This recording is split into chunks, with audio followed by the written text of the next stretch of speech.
Hi, it's Vicky Whitfield. It's George Flanagan Jr. here. Paul Cook here. Hey up guys, Connor Wynn here. Ben Crooks here. Welcome to the Two Yorkshire for the Saint Rugby League podcast. Hope you enjoy. Together we rise, no room for fear. In this Super League we unite as one.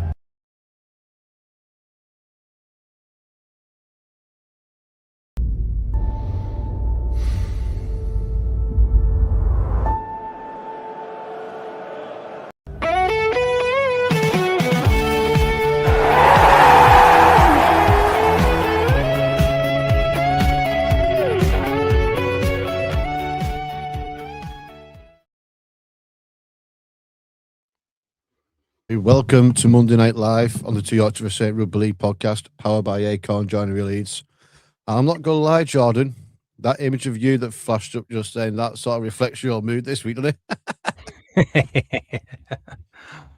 It makes it change. It makes it change. It's not me. It does. Right, Carl, off you go, son. Yes, good evening, everybody who's tuning in. What I want to do is, first of all, before we get into the normal segments and the normal call-outs, there's a birthday on the cards, Gaz. Happy 40th, my mates. People will say you look 50, but I'll go with the 40, mate. We're only 41s. That's the nicest thing you've said to me on this podcast. So, many happy returns, mate, and hopefully me and Jordan don't age you any more than you need to be in the next coming years. That is I think she's done enough done that to be this season. Yeah, and like I say, mate, joke aside, I believe you had a great weekend. Yeah, from what I can remember of it. No point with you in the Saints game then. Oh, I tell you what, I don't remember half it, if I'm going to be honest. Yeah, well, I remember being on the seesaw. Yeah, could have made you gone viral, couldn't we, at one point? The good old seesaw. I'm surprised. I think we could have made you gone viral, but I think out of respect, me and Jordan decided not to, because you know what Jordan's like with his editing skills. It would have been funny. It would have been funny. Yeah, that's it. But yeah, happy birthday again, mates, and all the best and all that type of carry on. Just a quick cat call, obviously to like and subscribe our normal weekly cat calls. We've got the QR codes left and top right of the corner. So anybody who wants to get involved, who's watching for the first time, please scan the QR codes and come over to the Two Yorkshire for a Saint family in the WhatsApp group. Fellas, where do we start with this round? Because there's been some absolutely cracking results, some shock results, and some very, very entertaining rugby league in round 23. Jordan, pull us that graphic up, mate, and we'll have a look at the results as a whole. Look at that one. Jordan's top of the shot, but his lip probably touching the floor at the minute. Leeds Rhinos fall to a defeat at Headingley against the Lee Leopards, who fully deserved their win in the end. The Robins came out with a standard victory over the Catalan Dragons, and Gaz's beloved St Helens put 46 on Wakefield Trinity in their own backyard, and that's not no easy feat to do this year, is it? No, I have no idea where that come from. I think, like I said to you guys in the WhatsApp, even though I got a skinful at the time, I stand by you. I think it was a bad day at the office for Wakefield. I think we just took advantage of it. But there was some good play as well. Yeah, and we'll delve right into that when we get round to that game on that particular day. The first game of round 23 was the Thursday night game, because there was three of them, and the first one was the game I was at, Hull KR 28, the Catalan struggling Dragons 10. The first half, I was fairly happy with this performance from the Robins. It was fairly solid in defence, and they scored some good points and some good tries. Second half, fellas, I won't say totally switched off, but it was like they was in sort of second gear, and they didn't really have to, up it to the third gear, with all greatest respects to Catalan. In saying that, Charlie Staines absolutely ripped us a new one. I don't know if your boys saw his try. Pretty much a 78-metre dash through some poor defence, but credit to him. Yeah. I mean, did you see that, Gaz? Yeah, I seen that. It was almost like you thought, right, half time, game's gone. We need to reserve some energy for for this game on Tuesday as well. I think that might have a bit to do with it. Yeah, and there was some worrying signs as well. Tyrone May came off with an injury, which he had his legs strapped up from the beginning, just below his knee. So we don't know the extent of that, whether it's precautionary or he was carrying a knock and they just wanted to get him off. Obviously tomorrow night's game, home to Warrington Wolves, will determine if Tyrone May plays or not. But it was certainly worrying signs. I mean, I've waxed lyrical about the likes of Charlie Staines and Toby Sexton, but Toby Sexton was pretty much. It didn't look like he was on the field at parts. I mean, it was, again, we'll say about the Dragons and individual qualities, and they just can't put it together as a team, Jordan, can they?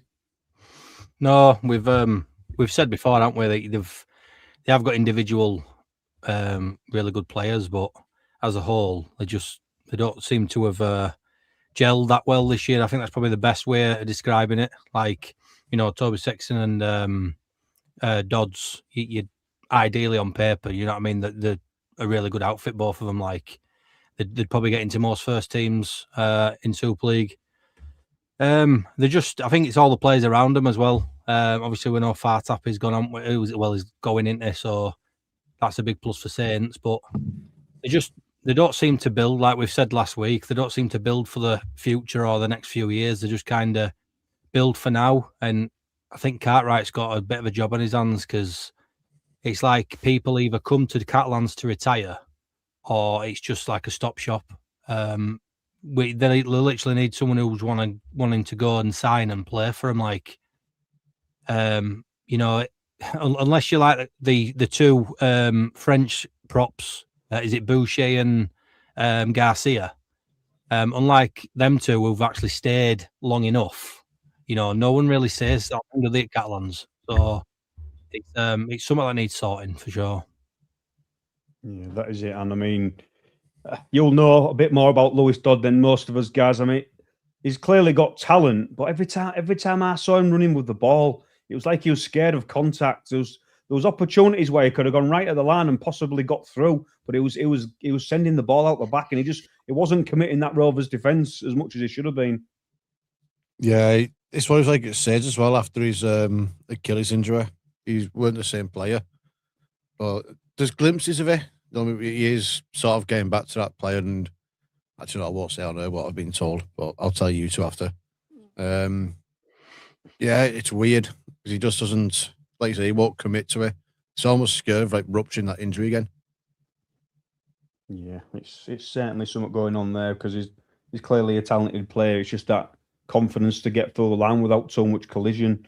Unfortunately, in rugby league, as you two guys know, and everybody knows that's watching, you're not playing rugby league without getting a big tackle every now and again. But yeah, Catalan's very inconsistent throughout that game. The Robins played well in the first half. There was some good shout outs from himself. Jack Broadbent was absolutely outstanding again. Didn't drop a ball all night. He was always in the right position. Going that extra effort, them extra effort areas which the coach will be happy with. Which makes me think this week there's a few bodies back. Artem Morg's in the squad. Swasso So's back in the squad. So whether Broadbent gets shifted out onto the centres with no Gildart is obviously a decision for Willie Peters to make. But all in all, from the Robins, it was job done without sort of getting in so much of a higher gear. So yeah, job done, and we move on to next week, or tomorrow night actually, which we'll discuss a bit later on. Next week and tonight, tomorrow. Yeah, that's it. There's a busy schedule coming for the champions, that is for sure.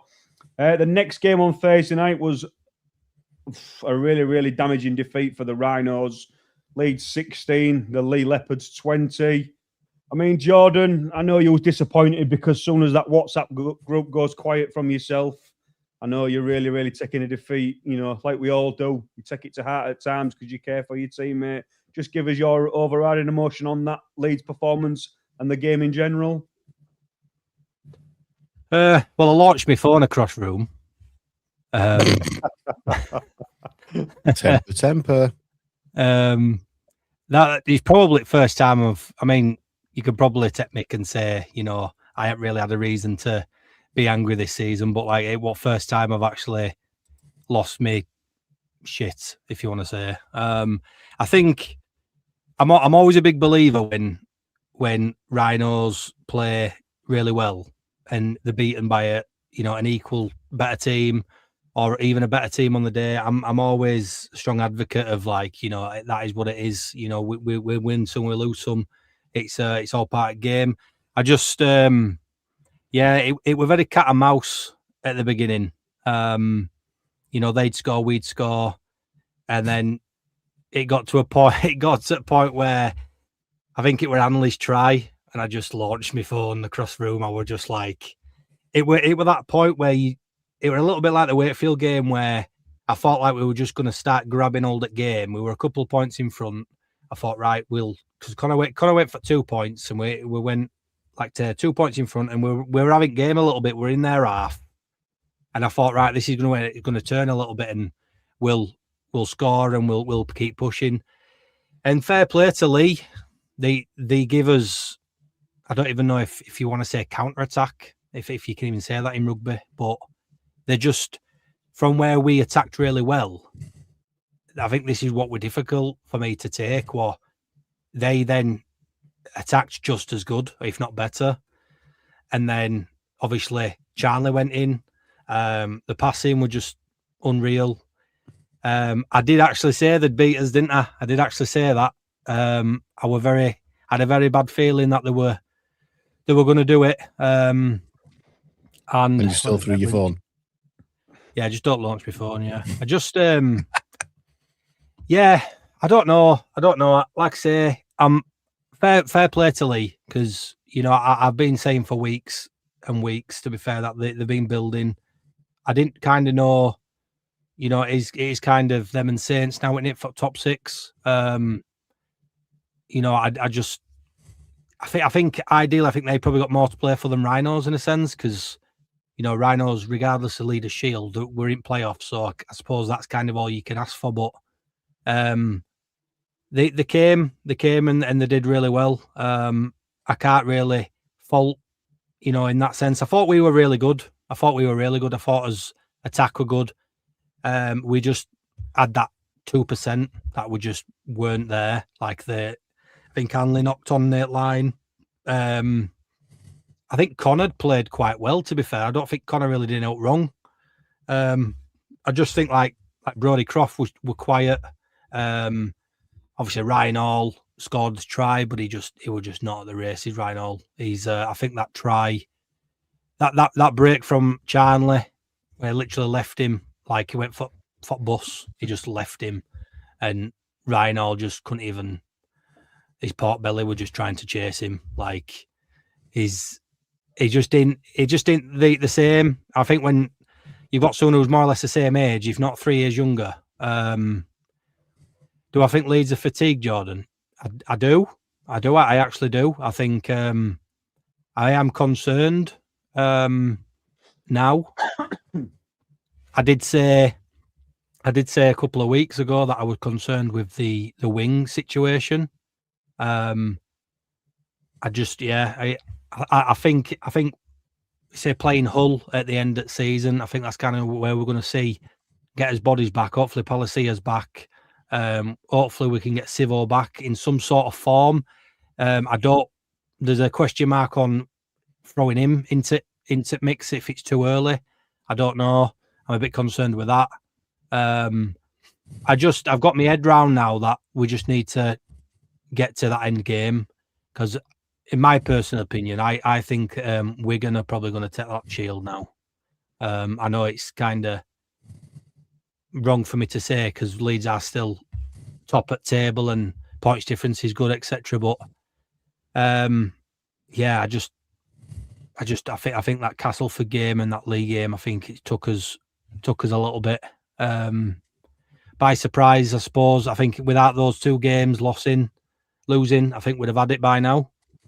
Obviously, there's Danny Levi to come back as well, which I do think. I'll be honest, I'm not really, complaining about injuries, etc. But I do think Connor doing 80 minutes, it is a lot of work, and he's not exactly the athletic, speedster, if you want to say. I can't fault him, lads. He's been fantastic, but I just think not having that quick player off at bench, I think that's kind of burnt us out a little bit, I'll be honest. So the quicker he comes back, the better. I think you'll find Upton half will be a lot quicker and smoother. But fair play to Lee. I think anyone who comes to Headingley, you know, we were unbeaten all season at Headingley. So fair play to Lee. Well done, Steph. I'm sure you're buzzing off your tits. You're a Fair play now, play, mate. Tom. I'll Fair let you play, into a buddy. little secret, fellas. Steph wasn't confident pre-game because he messaged me saying, I don't fancy this. And I sent him a message back saying, keep the faith. So with every game, there's two teams, there's two sides of the story, guys. I mean, we know Lee are a good side on the day, mate, and they proved that, didn't they, on Thursday night? Yeah, they've, like you said, they've got the bodies back now. They've gone on a bit of a run. I mean, they're going to be hard to catch unless they have a massive couple of brain farts in these last few games now. They're in the playoffs now, and I think they've all but secured that now. Yeah, they're certainly coming good, and I won't back against them falling out of the six at the moment. So as much as Saints are still hanging on in there mathematically, it's going to take a couple of lead losses for Saints to catch them, I'd have thought. But yeah, the strike the Lee have got, you know, even when they weren't playing great early on in the season, they had a few bodies missing. There was still picking up them wins, wasn't they? Josh Chandler's still been scoring his try. Lockie Lamb's still been assisting. Armstrong's been shifted a little bit, you know, from wing to full back to centre, etc. So they've made it work, haven't they, to stay in the race, basically. You know, and I think they deserve a lot of credit for that, guys. Oh yeah, definitely. You're spot on, and we've talked about this before. I mean, I think even Steph said it as well. Once they've got that 17, maybe bar one or two players, they could be unstoppable. I think there's only Tezzy Newey's missing now, thinking that Steph. I'm not sure. That's what Derek said anyway. Yeah, they look pretty much full compliment to me, sorry. And just the last question on this result, Jordan, and I don't want to be putting your nerves on the rack here, but do you see Wigan chasing you down now? Because we know what Wigan do. As soon as they, you know, smell blood, that's it. They're all over you like a rash, aren't they? I mean, do you see Rhinos, you know, keeping composed and finishing the table at the top of it at the end of the year, or do you think the Warriors are coming for you now? Yeah, I think Warriors are coming for us. I think Leeds are due another loss as well. I think we'll lose again. As long as it's to us, I'm not bothered. Yeah, to be fair, mate, I think it might be Saints. I think we'll probably go into that game. You know, like I say, you never go into any game confident, by all means. But I think with the way Saints have what position they're in, yeah, granted, obviously they won at the weekend, but on current form, you'd probably want to play Saints now more than ever. But I reckon we'll probably get beat by Saints, to be fair. I think we might win the rest of them, apart from maybe, fingers crossed, with a Wigan game. That might be a tight one.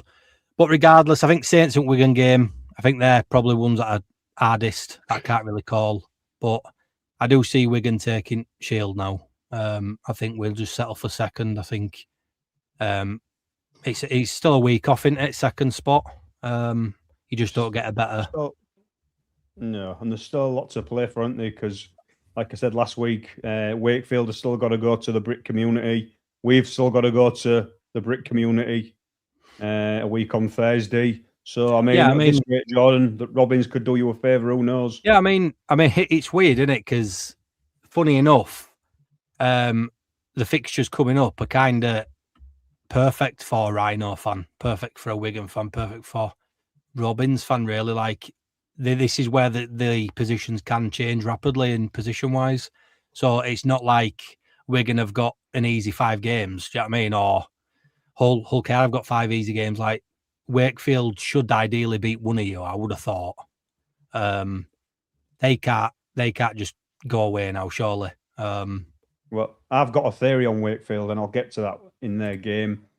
It might go against what you've just said, mate. Well, you certainly make some good points there. The third and final game on Thursday night, because I believe this is the first time all year we've had 3 Thursday night games, if not a couple of seasons. Mm-hmm.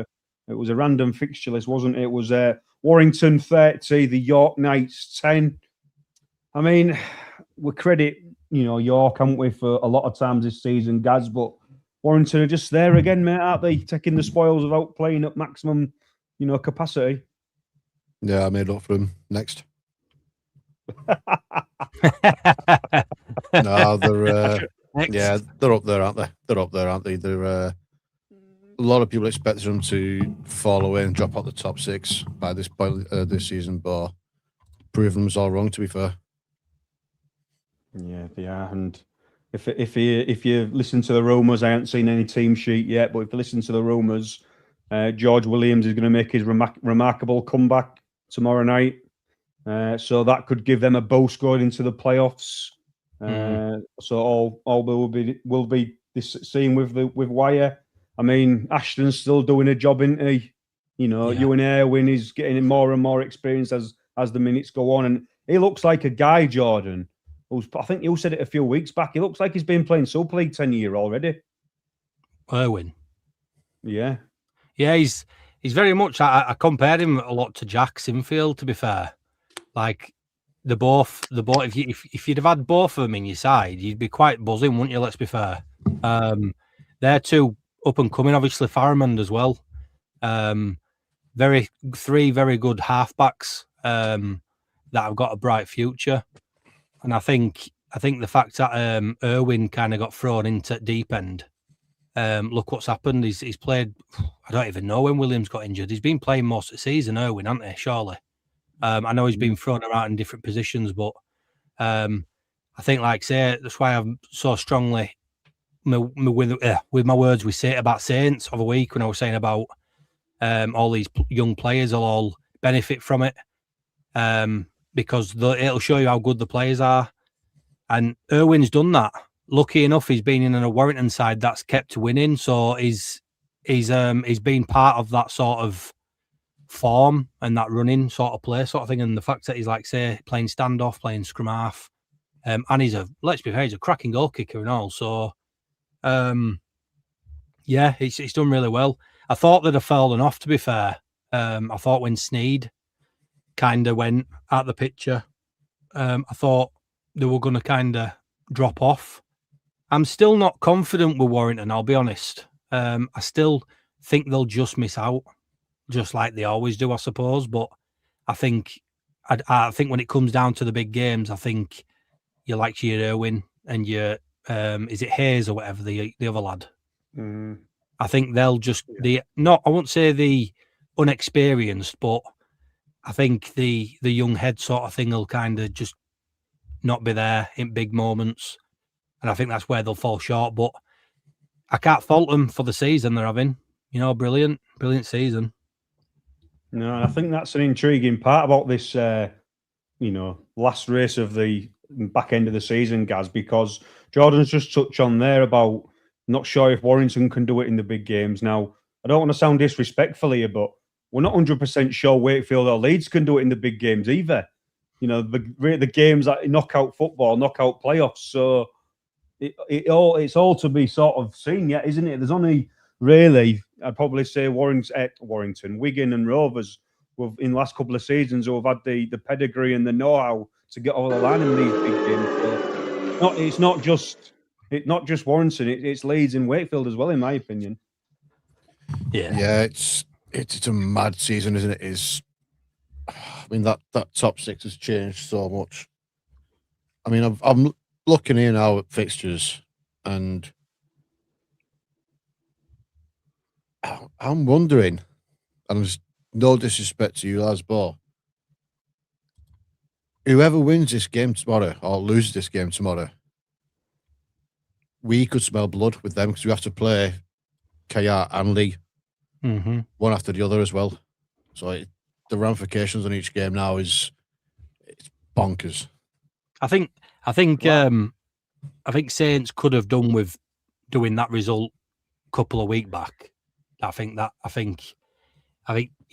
don't want to be the person that kind of jumps on your parade or whatever, but I don't want it to be too late, if you know what I mean. Like, that were great against Wakefield. I don't want to know that, like, that didn't mean anything. I want it to at least be a close contest, coming the last few games. I'd like to think that Saints are still in there. Bazza jumping in there with a little Sod off, Bazza, fishing sod rod off. for Jordan to get on the end Sod of. off. Claiming Leeds had their cup final in Vegas in February. Well, we all know what happened then. You don't get a trophy for that, unfortunately, Bazza.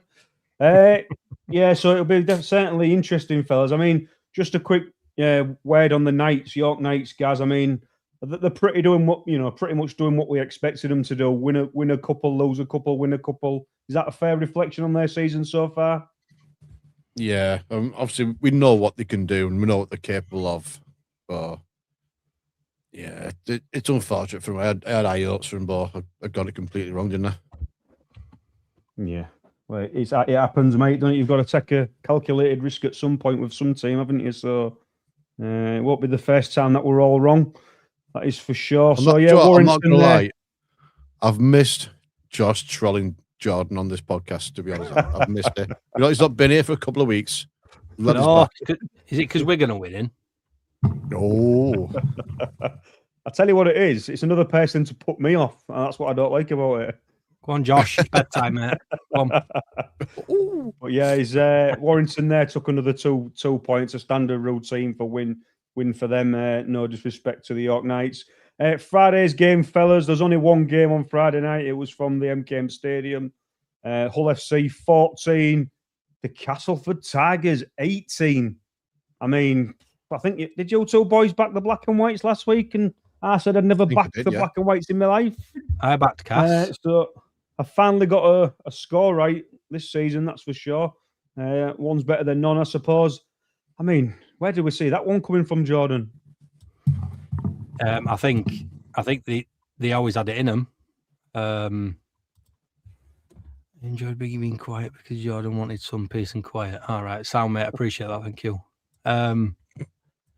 What is it? No, we know we had Cass had it in them.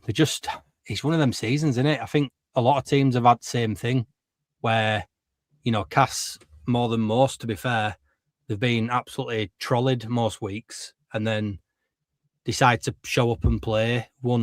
Beat Saints, beat us, being really good in a lot of games, and then hadn't shown up and literally not got off at the bus or coach, whatever you want to say, and not played. So for me, that we're always going to be a close game. I think I said it, we're going to be a close game. I don't know. I just backed Cass. I thought Cass. I thought they've got kind of a feeling now where they want to kind of finish a bit strong. Both teams are probably like that. They're both sort of in the same sort of position where they've got no to play for now, but they want to finish strong. I just think it would a really good game that I watched all that. That was a really good game that, and I just thought Cass just had him. I can't remember it. I don't know if Cass nil him in second half. Oh, I can't remember now. You testing me now. Can't remember, but Hull were always in the game. They were never out of the game. I think Cass scored that try. Oh yeah, that's right. Liam Hood scored that try. Absolutely fantastic try. And they just held on. And I think that they deserved that just on the defence effort. I think they scored within like 12, 30 minutes left at game. So yeah, fair play to them. And obviously I'm a big fan of black and whites losing too, so I were happy with that. I was just about to say, I thought Castleford pretty much dominated the first half, and probably left a few points out on the field, guys. But taking all the on-field stuff to a side for a moment, I mean, Chris Chester, he's going through the ringer, isn't he, with Ryan Carr and the way the fan base is at the minute, and there's that disconnect between the players and the coaching staff, and there's been a lot of things said. But when he came out and did his post-match interview after the game, I don't know if you saw it, mate, but it was pretty much in tears, literally tears. Yeah, I watched it. I think in the week he must have challenged them players personally as well as professionally, because the emotion came out. And fair play to Chris, he's got a reaction from that team, and it just proves you that they can do the job. Yeah, I liked him when he coached Wakefield as well. I thought I rated him then. Maybe not the best tactical coach, but as a manager, he knew how to get a reaction out of players. I think he's working that magic a little bit at Cass now. I just wanted to say, Carl, on that matter, where I watched that interview at the end, and I didn't appreciate that the comments that they were asking him. I don't know if you watched it. He were proper poaching him, proper trying to get a reaction out of him, and his car not playing, he's not coming back, all this stuff, and he's like, I don't know. He obviously he has to keep that professionalism, and which I think he did really well, and he's just constantly saying, I need to prep the players for the game, I need to prep players for whatever the week and all that stuff, and he obviously does know the outcome or what's going to happen, because of course he does, but I think when you're getting you're trying to get a news out of someone, which I just think it's really wrong, like. He's not going to come out and say it, is he? On live TV. I know we've had some bad ones. I know Lee Radford did some. I think all FC chairman's done a sacking, I think, on TV before. It can be quite shocking, but I just thought he kept his composure, and like I say, he did have a few tears, didn't he? Is it one of the players that's in hospital or something like that for Cass?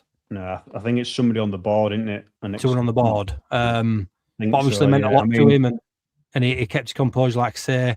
I thought the questions were a bit unacceptable, if I'm being honest. And fair play to him for keeping his head high. I get that, but he's the director of rugby, so he's there to be, he's not there to have an easy ride, is he? No, I get that. And I think it was, if I remember rightly, I could be wrong, somebody will probably shoot me down if I'm wrong. I think it was Stuart Pike in commentary who was asking him the questions. Now, he'll just say he's doing his job, Gaz, wasn't he? And that's what, journalism and commentators are there to do, aren't they? Yeah, I mean, like you say, he has got a job to do, but there's a line, isn't there? You need to give privacy with stuff like that. Especially when they know they can't answer questions like that.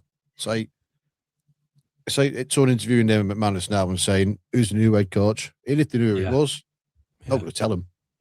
You know what I mean? So it was just for me. He asked him the question, he dodged it the first time. Then he asked it again, and then he told him, like, I'm not really going, like, I've got other things I'm talking about, sort of thing. And he just kept asking him, and it's like, just know when to ask something else or be quiet. Do you know what I mean? Because he just, it was just a bit unprofessional. In his defense, he's probably got a producer in his ear saying, ask this, ask that. Yeah. So there's a procedure, and he probably crossed the line. Unfortunately, that's just the way it goes sometimes. That's Castleford's side of the result talked about, fellas. I mean, I come on here all the time and discuss Hull FC, don't I? And what I'm seeing is no different to what I was seeing 3 or 4 weeks ago. And how the beat St Helens like they did and then come up with that tripe is totally beyond me, Gaz. I mean, you look at some of their players, and I know we all laugh and joke about SARS and, fitness and all this, and there's a few guys in the comments there commenting on certain players for the black and whites, but they just look nothing like a Super League club at the moment, do they? Yeah, and it's weird because we know what they can do when they're playing well. I mean, we've seen that like last week, but again, it's one of them. Play well, crap 1 week, good 1 week, crap, then good. It's the inconsistency of it, innit? I think that game against Saints, lads, I think that was probably the best performance of the season. I don't think I've seen Hull play that well, if I'm being honest, apart from that game. Even the small games they've won, they've not, I don't think they've been as rampant as they were against Saints. But yeah, they're just poor, aren't they? Yeah, it's there's probably, I know the season's not quite done yet, but it looks like it is for Hull FC. I mean, the only thing they've got to try and play for is a bit of pride, and maybe for Andy Lass, because he's been through the ringer yet again, trying to pick up all the pieces that's been left from previous, owners and coaches, etc. I mean, Logan Moy, Harvey Barron, them type of young kids who are, they're doing no harm for the name on the back of the shirt, are they? And they're really standing up individually, Jordan. Yeah, they are. They are. And obviously we'll go into news round for other things, but they've got some very good players there, but we'll have a very big problem come next year. I think, but this season, I think, they can't do any wrong, really. I just think they're having a poor season. Like I say, I've said this for weeks and weeks now, that it's been on the bottom end of the table. I think there's been a lot of poor sides this year, and it's probably been. It's hard to say because you can't say this because it has been a good season for a lot of teams, but I think for the bottom end at season, it's been like the worst I've ever seen. You know, obviously Hull FC, Catalans, Castleford, Huddersfield, all can play better than they can, and not showing up. Obviously now you got Saints that potentially might lose out. Hopefully they don't, but potentially could. You would love it if we didn't get in them playoffs. You would love it. I knew he was going to say. Oh, of course he will. And Joe, what? I wouldn't blame you either. I wouldn't blame you. Well, mate, I don't want to get knocked out, do I? As if I'd ever do that to you, Jordan. Come on, you're bigger than me. No, I know you won't, but I'm on about the team. I don't want us getting beat again. Oh, don't be daft.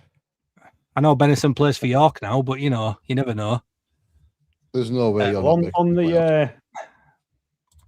the St Helens topic. We'll move on to that game now. So the first game of Saturday was a 5:30 kickoff at the DIY Kitchen Stadium. Wakefield 16, St Helens 46. I mean, Gaz, you was pissed, you was drunk, whatever you want to call it. You was on swings, you was on bouncy castles, you was doing all kinds of carrying on in your own words, not mine. Your own type of carrying on. I mean, for what you could remember, mate, where the hell has this result come, and what does it mean for Saints moving forward now? I mean, for a start, are you not entertained? I'm going to say. Yeah, mad game, money. Oh, here we go. Never mind. You know what I mean? It's a family show. That's quite accurate, but the other way around. I forgot what I'm saying now. Right, can we just... Joe, I'm going to put on... Set the comments off so I can't see them. Jordan, don't put them on. I'm trying to get this out of the way. Yeah, go on. Yeah, I mean, we did play well. I think a lot of it was Wakefield not really getting going. I mean, they got a good start, but I mean, come out after half time, it was just one-way traffic, really, wasn't it? Everything we did just came off. Yeah, and I mean, something that did catch my eye. I watched another podcast a couple of days ago, and this particular podcast has been absolutely slating Tristan Saylor over the last few weeks. And them guys had to eat humble pie. And one of them wanted him out, and now they want to keep him, guys. I mean, surely a player of his caliber is never in question. He's probably been our most consistent player all season. I don't know who the hell has said that. It's not fans because they don't know what it's not. What is it? It's not Saylor for me. It's the disjoint of the formation, or the players that are playing that got put out, and it's that gelness. That's what's been the issue. I've had no complaints that Saylor's probably is in that team, 100%. I just obviously you've probably got another headache now. He's probably with Robertson, where he plays. I mean, unless you can do Saylor at 7 and Robertson at 6, and then try and get Ace in somewhere else. I don't know. Obviously, you know more than I do. But Hastings hasn't, at least he hasn't announced that he's extending. Right. So I think he's out the door. That's just my opinion, but I think he's out the door. I believe there's a certain player coming in to go to 7. I would keep Saylor in that position now where he's just like, he's got a spot in the team. We just have to shoot on him in somewhere. He will be playing. But he did look better at fullback. I have to be honest, he did, didn't he? I mean, the game really sped up when he was there. Yeah. No, just like I say, I've said this for weeks now. We know Saints have got a quality side. They have. Obviously, I think this year they've just kind of been individual performances, haven't they? They've not all played well as a team, and I think that game showed that they actually have got it in them to do it. I think it's just taken them a long time to kind of do it. But fair play to Saints though, because I think, like I've said before, they've not had it great this year with injuries. You've had one player in, and then you've had 2 players out, and then obviously you lost you lost your captain, didn't you, for the season? Obviously, you've rotated, I don't know how many wingers and how many centres. You've had probably half of your academy put into first team. So we've had Douglas, Murphy, Felt, Dagnall, Campbell. I think Sailor's been out there as well. That's 6 different wings already. Yeah, exactly. Not to mention the difference in the spine. Mm-hmm. Yeah, and on that, I'll tell you what, I did prefer Shorrocks at 9 than I do at 13. Yeah, I've noticed that. I weren't too sure whether he were playing Hooker or not. I was going to ask on that. So I think he's sort of starting with Humphreys coming in and out, getting minutes. I think Jacob Boss played loose. Yeah, Shorrocks, wherever you play Shorrocks, I know he's not the most flashiest player in the world, but you're always going to get a consistent role out of him, aren't you, wherever he plays? And I think that's why he brings so much value to any coach. I don't know, you're not mentioning the ones who have seemed to have stopped going to away games. Yeah, so because this is what I was going to say. Away games I've seen, they've been in the bloody Brewdog. Yeah, and this is what I was going to say. As far as I'm aware, there's only 2 fan podcasts to do with St. Helens. So if it's not yours, guys, it's got to be another one, hasn't it? That is for sure. I mean, I'm just going to call you out here, Gaz, and I'm as guilty as you for this. We'll talk about wingers a second ago and how many times that wingers and centres have been rotated. Lewis Murphy, we've ripped him a new one these last few weeks, haven't we? I mean, just a word on him, because if you do give him space, he's clearly still a good finisher. How many words do you want? Feel free. Drop 1 word, 2. Because from what I've been told, got 2 words. Injured again. ACL. Yeah. Murphy? I've been told. Yeah. But when he does get... I suppose when he's flying in corner like that, you know what I mean? He sometimes does. I do question sometimes with these dives. Like, I don't think the players kind of think of what could possibly go wrong. No, you're just trying to score for the team, aren't you? Oh yeah, obviously, but we don't know, do we, what sort of hits they have? Because half the time they do get hit, don't they, when they're putting it down? So, hang on. Yeah. What I'm trying no to one get gets at more here, 6 against than Wigan. What I'm trying to get at here, fellas, is that fact we come on here and every week give our honest opinion about certain players at certain clubs. And one week it might be my club, one week it might be Jordan's club, next week it might be the Lee club.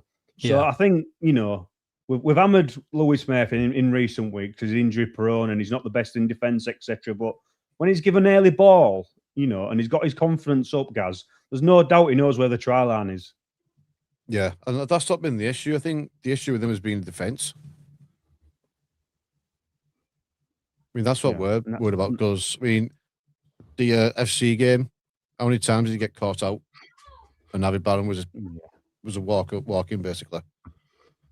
Yeah, and that's what he's got to learn moving forward. If he can stay fit and stay on the field, he's just got to get his D up to where it needs to be if he wants to play at the highest level, and hopefully he can do that.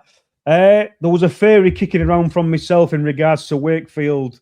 Everybody's been blowing smoke up their asses, and rightly so, because they've been fantastic for majority of the season. Now, a couple of weeks ago, people laughed at me on this podcast for saying I think Wakefield will fall off again. This is another chip off the old block and knock off the brickwork, whatever you want to call it. Everybody was surprised Saints won that game. And we know Darryl Powell's there for his flair attacking rugby, but they've clearly got an issue in goal line defence, conceding 46 points at home to St. Helens, Jordan. Yeah, I mean, like I say, I won't sit here and lie. I did expect that to be a tighter affair. I think the fact that it took Leeds to do what they did to win that game against Wakefield, and then obviously Saints do the complete opposite end. So it's a scary one. But I think credit goes to Saints really with that. Is maybe they aren't done, and that's maybe a point, if you want to say, to the rest of the clubs that Saints are aren't done yet. And let's be fair, it probably I wouldn't say the shockest result of the weekend, because obviously you never really think that of Saints, but I think with how Wakefield have been playing, it was definitely a surprise in result. Saints winning that game wasn't really a massive surprise. It was obviously more the scoreline, but I would have backed that game to be maybe a 4 point game. But I just think Wakefield are maybe sliding. I think I did say that last week, that I think they'll slide down table a little bit. I think they've probably shown the hand a little bit too early, maybe. And I think whatever they've had going right in the last couple of weeks has obviously backfired, or it's not worked as well. And when you're playing a Saints side who have had a lot of injuries this season, and it would have been a very good game for him to win that game against Saints and kind of prove that they're still there. But yeah, mate, there's a lot of teams, I think, Carl. There's a lot of teams in this season that I think are probably waiting for next year. I think Wakefield still think that they've got something to offer, but I reckon they'll be like Warrington, if I'm being honest. I think they'll just fall short. Well, this is it. I mean, if anybody saw Darryl Powell's post-match interview, he alluded to what I've just said in terms of their defence. And to quote Gaz here, attack wins your games, but defence wins your championships. Is that right, Gaz? Yeah, that's it. I mean, when he gets his, like, won't say playing us is a high-pressure game, but, like, the part of the season that we're in, like, we're right at the business end now. Yeah. That's where that comes into effect, when you can not buckle under pressure. And I think there was a bit of a bottle job going on there. I don't know if I'm just trying to be too humble or not. I don't know. Like, obviously, I wonder what Adam says, but yeah, I mean, I think we deserved a win, but I just kind of think Wakey just weren't at the races for that game. No, it's clear. It's clear to see when you put 46 points on a team, you're not going to get a lucky when you've deserved them points. Oh, yeah, 100%. That's St. Helens certainly did. And as the old saying goes, guys, the Saints go marching on. They're still there. They still mathematically can make the playoffs. So all the time that's, available and there's a chance of that, I'm pretty sure you and the rest of the fan base will carry on supporting them. Yeah, I mean, I'll just be happy that they're still making a go of it and they're not going, oh, well, it's gone now. May as well just put a bullet in the season. They're just getting on with it. Yeah, that's it. The other game on Saturday was a 6:30 kickoff. Bradford 6. The former champions, the Wigan Warriors, 34. I mean, it's really, really difficult at the moment for Bradford because they've just got that many bodies out. And I spoke to a Wigan fan as the game was going on, and I was told that it was just basically the Warriors going for the motions, Jordan. But it's difficult for Bradford at the moment, isn't it? And now the joint bottom of the league, it doesn't seem to be getting any easier for them. Yeah, I think you've got quite a lot of teams that are depleted now. I think Toulouse, Bradford, probably York, I think are probably ready for a big rest. Bradford especially as well, because I know maybe 3-4 weeks ago we've always said that they were probably doing better of the three teams. But I think all of them play till the end. So regardless who they put out on the field, they still play, don't they? I think it's one of them fixtures that you just kind of know before it starts that there's not going to be a shock on the cards. They just, who they're signing next season. I think they're probably ready for next year to start. To be fair, and really improve their side. I just think they're probably done now. Yeah, if I'm being honest, I think they're probably calling for end of season. But weirdly enough, they've had a good season. They've had a good crack at it, to be fair. But yeah, I think Bradistan. Things like that. Yeah, you can't. Going to get us cancelled. I know. I just think, like I said, the play to end. I can't fault their efforts, but they need a lot of injuries to come back. They need that bit of a reshaping inside, get some new signings in. But they've definitely surprised us all. I'm sure all three of us can admit that they've done incredibly well considering, So I think fair play to them. No, this is it. And I mean, and Andy Ackers with Bradford's only try, a solid run up the middle and a good touchdown. I mean, I'm sick of talking about Wigan, to be honest with you, because we all know exactly what they're going to do at this point of the season. You know, they're playing well. They're pretty much at full tilt, aren't they? French and Field are doing what they do.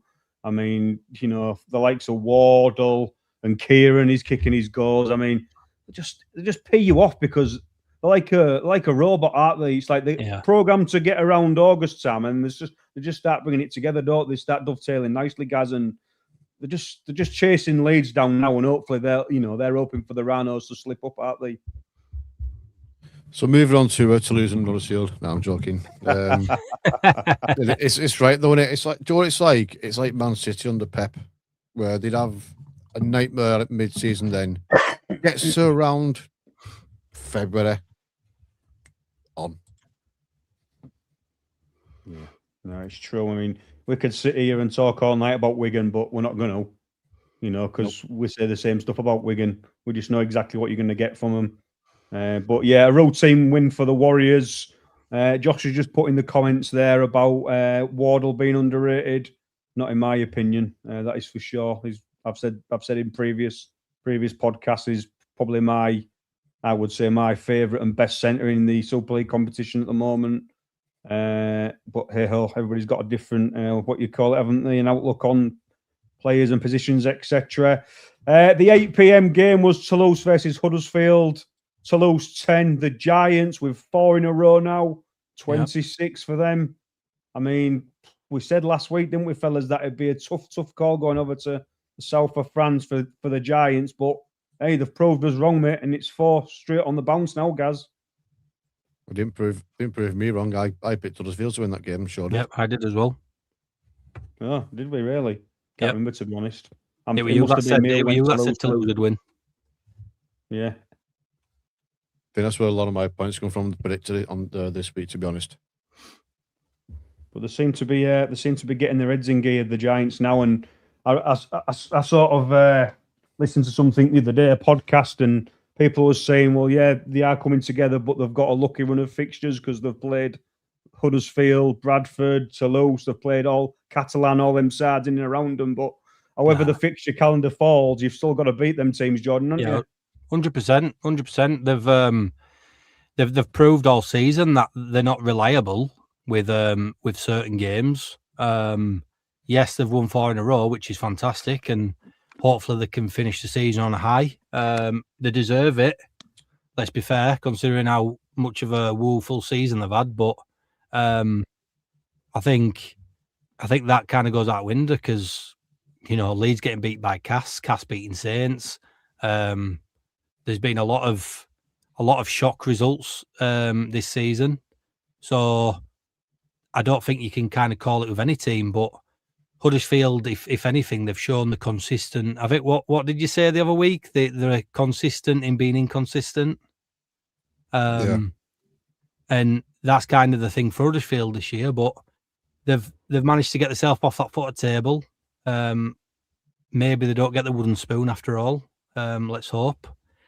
And they're just playing with so much freedom, and when you're not playing for anything, you just want to end the season quite well, and hopefully they'll do that. Like I say, they've got a new coach. They've not really had it easy. They've not really had anything to shout about. So hopefully, they can keep going. Fantastic performances. Definitely in the mood now, aren't they, to carry on winning. And George Flanagan Jr., he come up with another player of the match performance. And as Bazzy states there, a good interview after the game. So obviously a quality player that needs to be fully fit for seasons on end, and hopefully they can do that because he's a key part of the Huddersfield Giants.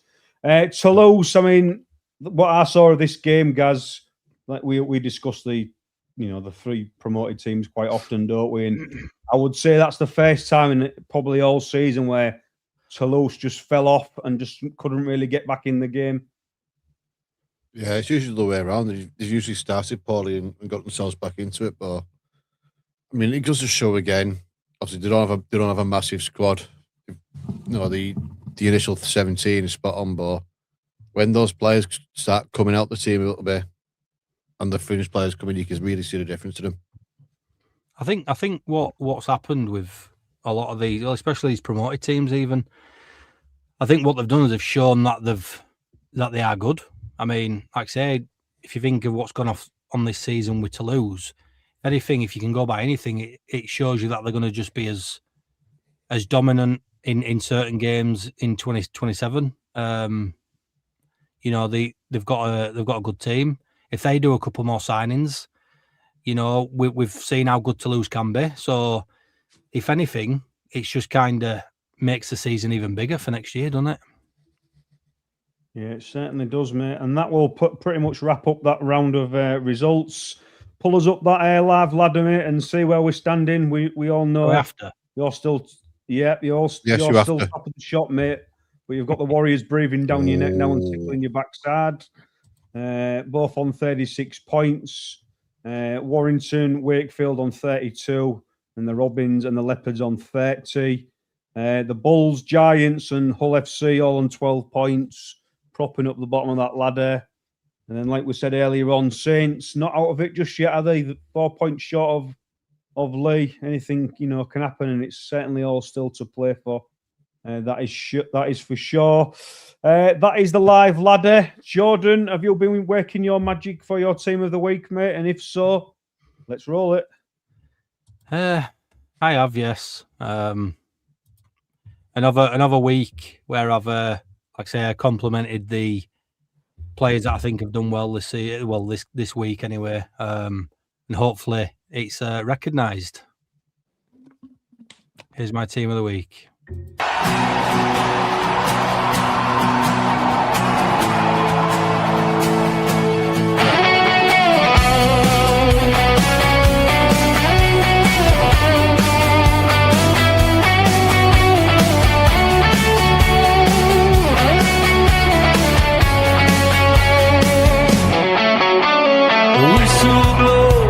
Weekend's done, stats are in, the battle's won, crunching tackles, tries galore.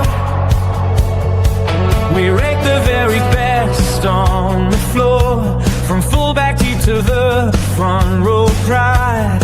Here's who stood out, side by side.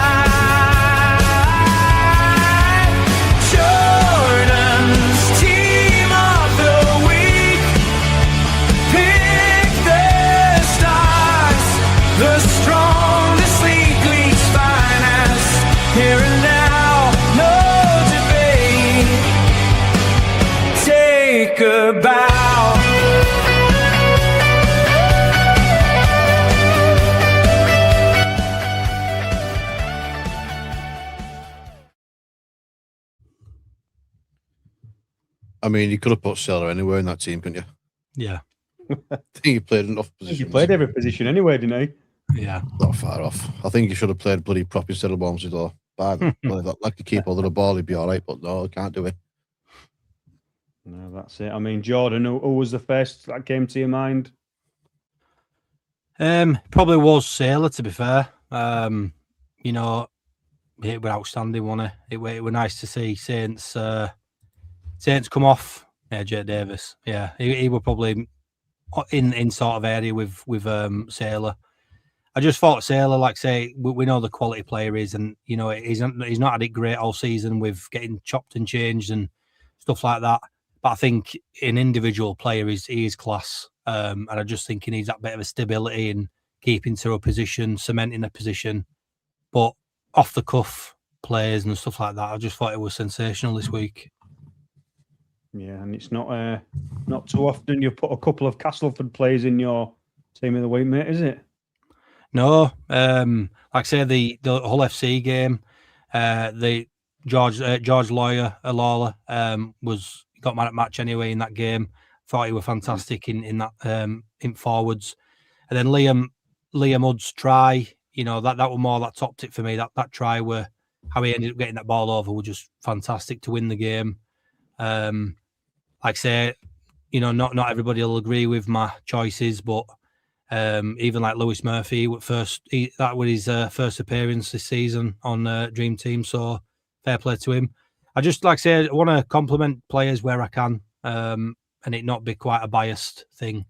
I thought I put Zach Lloyd in there. I thought he played really well. He's played well for the last couple of weeks, to be fair, for the Rhinos. So I was quite glad to put him in as well. I thought he played really well in that loss. But yeah, I was quite happy with team. Gaz, are we changing? The normal question is, are you changing, mate? If you are changing anybody? Even as a Saints fan, I would take Walmsley out of there. Really? And if I was going to, even if I put another Saints player in there, it's probably still Luke Fafisa. I think he had a better game than Walmsley, but what do I know? I was pissed. Well, say done well to remember that. Yeah, I think if I was changing anybody, it's just for his consistent performances, and it'd probably be Jack Broadbent. He's not the world's most flashiest player, but his utility value and his consistency wherever he plays is very underrated, in my opinion. But hey ho, Jordan, that's your team of the week, mate. So there ain't many I disagree with, and I'm pretty sure Gaz is saying the same. That is the team of the week. I believe Gaz has a really, really good try of the week for us. So what is it, mate? Well, first of all, I'm going to say this same player could have got in twice. But I'm going with his first try. It's Tristan Saylor. Saylor from right centre to fullback. Nenny McDonald switched sides, which is why he's not there. Hastings with a kick over the top. Saylor's got the pace. What a clever, clever play. Yet another assist for Jackson Hastings. He's very near the top of the charts for that. And brilliantly read for Saylor. Corey Hall, number 4, in the line, spotted by Hastings. Banana kick over the top. Bounces up really kindly for Tristan Saylor. And after not looking anywhere like scoring, by that one attempted pass from Wellesby, they waltz in untouched in the shape of Tristan Saylor.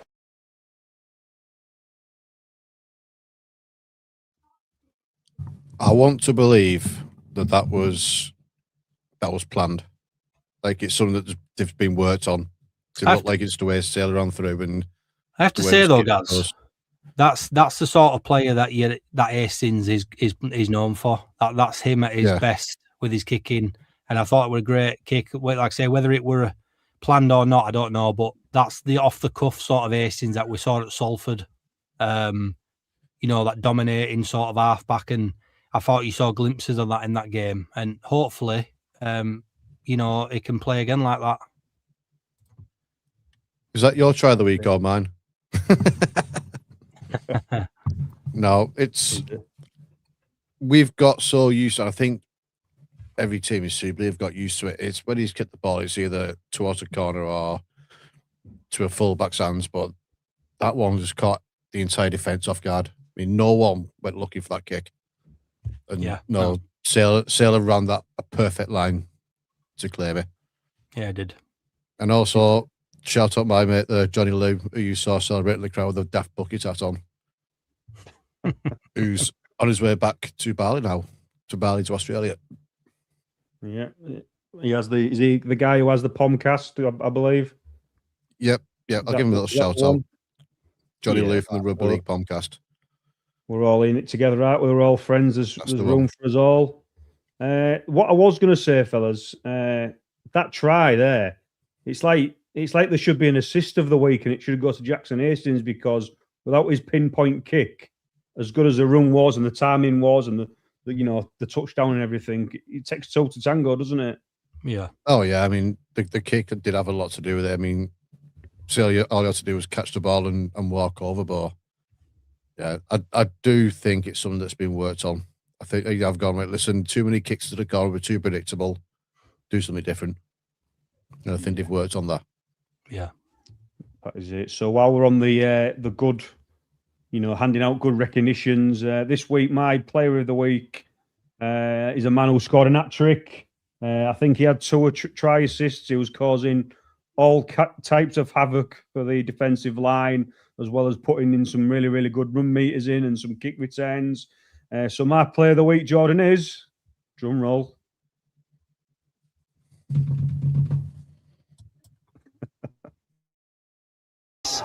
slots in at dummy half. Sailor, pops it over the top. Murphy with an opportunity, which is taken. Back on the ground. One last play.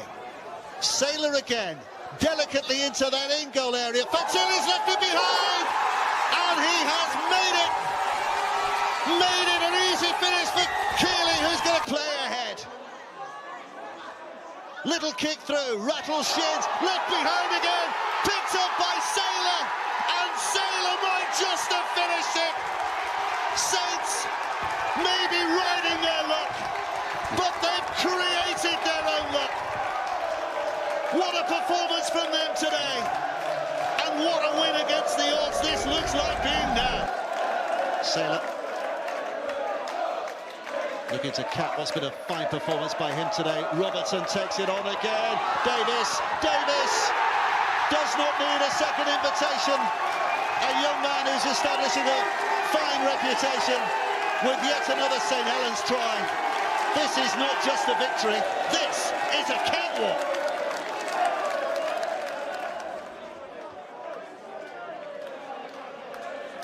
Oh, there's Wellesby again with the offload. Sailor's there again.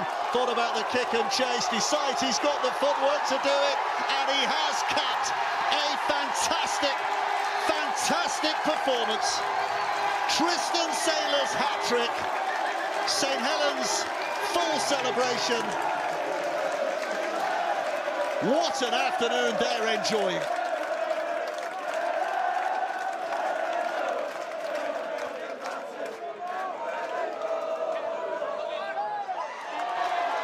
They're hungry for more. Davis taking them on. Oh, he's left them behind.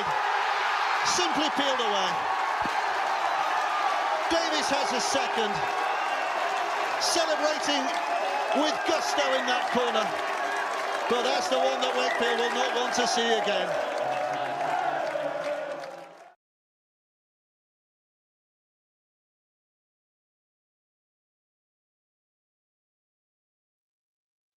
Do you know what? Honestly, John, I'll just get this in, Cal, sorry.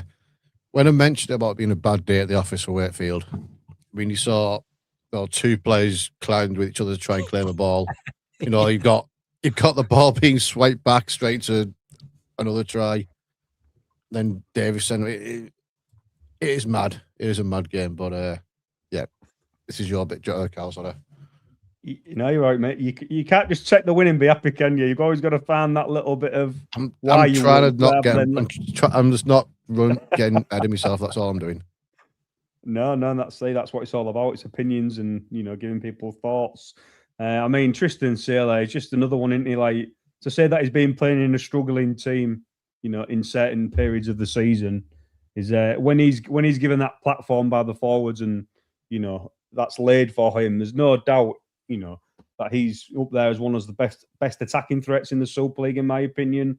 I mean, it just needs to be more and more, for St Helens to give him that platform to perform behind, because, like I said, he's up there as the best, and he's just a natural rugby player, Gaz, isn't he? And you can see that by his contributions within that game.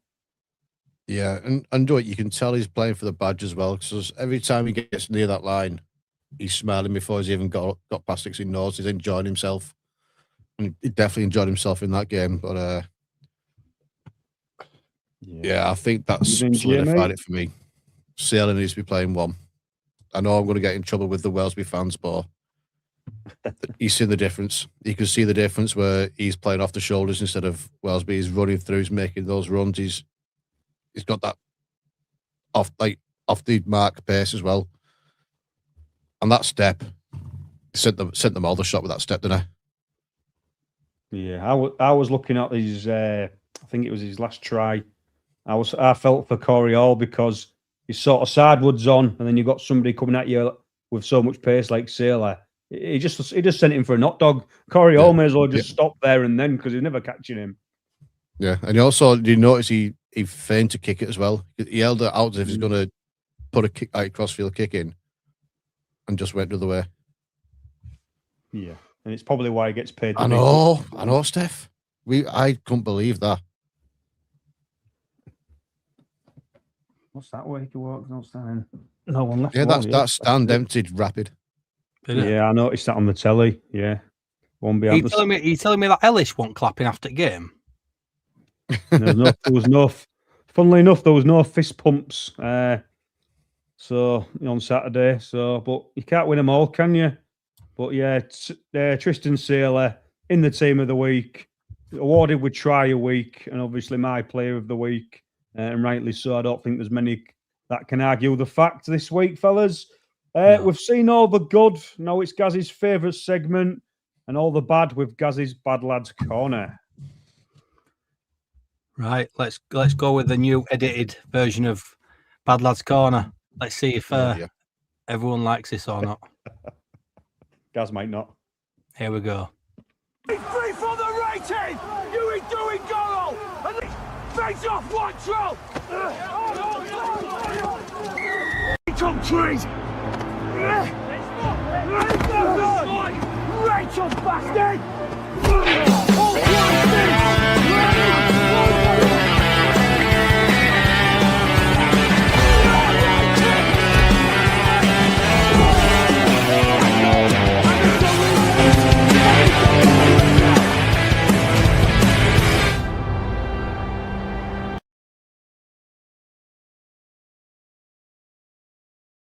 I'm not sure what you're trying to insinuate, though, Jordan. If I'm going to be honest, you know what I mean? As if I'd used language like that. Can I just say something before you crack on, Gaz? Go on. We know Jordan absolutely, he loves his editing and his AI, and he's always waxing lyrical about new videos, etc. But it's that good now, mate. It's changed your accent. I didn't have you down as a Cockney. I know that's what I was unbelievable, thinking. Jeff. I know what he's done. I know exactly what he's done. He's been listening to Bazza too much. Yes, he has. That's what I'm getting at. Give me full Grant Mitchell there now, innit? Next, you'll have Peggy Mitchell on your arm, won't you? But we'll save that for another day. I thought I slimmed him down a little bit. Yeah, slimmed him down, but he's gained a Cockney accent. Anyway, ignore me, guys. Crack on. One of these days, I'm going to walk off this show. No, you I'm going to walk off this show like Lado on the Buzzcocks. Remember that? Anyway, back to important business. So, as a Hingano, grade A trip, 1 penalty point, no further action. Ben Garcia, grade B dangerous contact, 3 penalty points and a fine. Surprise, Jez Tavaga, grade A late contact on passer, 1 penalty point and a 1 match suspension. Caleb Hamim-Ueli, grade A head contact, 1 penalty point and no further action. Nenny McDonald, grade A head contact, 1 penalty point and no further action. That's the only penalty point he's got all season, that, by the way. Edwin Apape is up here twice. Grade A late contact, grade B late contact on pass, sorry. And a grade A late contact on passer. He got a fine and no further action. Andrew Badrock, grade C dangerous contact, 5 penalty points and a fine. And Jack Hughes, grade A late contact on passer, 1 penalty point and a 1 match suspension. Thankfully, it's not a long one today. No, it's not, mate. So the only ban is just Savanga, which could be very costly for Wakefield. Jack Hughes as well. Jack Hughes as well. So Wakefield in the position there are Friday night away at the Brick Community. He could be a big loss, couldn't he? And that could have a good impact and say on how that result pans out. So yeah, that will remain to be seen. I don't think AI can give me her back now. Baz is popping me her now.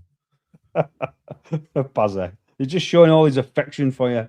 I think he talks to you more than anybody else, mate. It may like you like a little one. He does this, but if he comes downstairs in a few weeks, like, oh hello, mate. Yeah. Oh no, he won't. Off. He won't. Yeah. So anyway, that was Bad Lads Corner. For the regular watchers, we have us Roses debate once a week. We put the poll out to somebody and ask them to create a video to obviously cause a debate. This week's video and selection was from Steph Sale, a Leeds Leopards fan and friend, I know has been a guest on the pod before. This is Steph's question, so let's have some great feedback.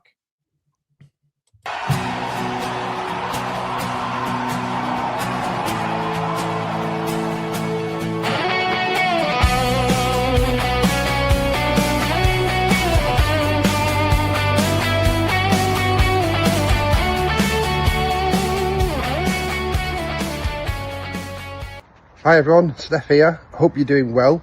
The guys have very kindly asked me this week to do the Roses debate question. So I'm currently watching the NRL and there's been a decision on field for the Eels that's given them a knock-on. They've challenged that decision, it's gone to the bunker. The bunker have taken one look and made a decision within 10 seconds. When you compare that to the Super League, we would have had 15 looks and it'd have taken at least 2 minutes, which is ruining the enjoyment of the game for me. So my question to the panel is, as part of the NRL investment, should we send our match officials to train with the officials in the NRL, particularly in the bunker, to hopefully speed up the process and make the game miles more enjoyable for everybody? Interesting to see what your thoughts are, and thanks for the opportunity to ask the question. Speak soon.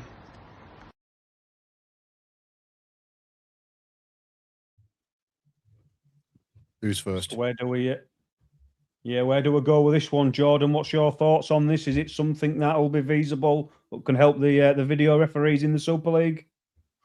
It was a brilliant question.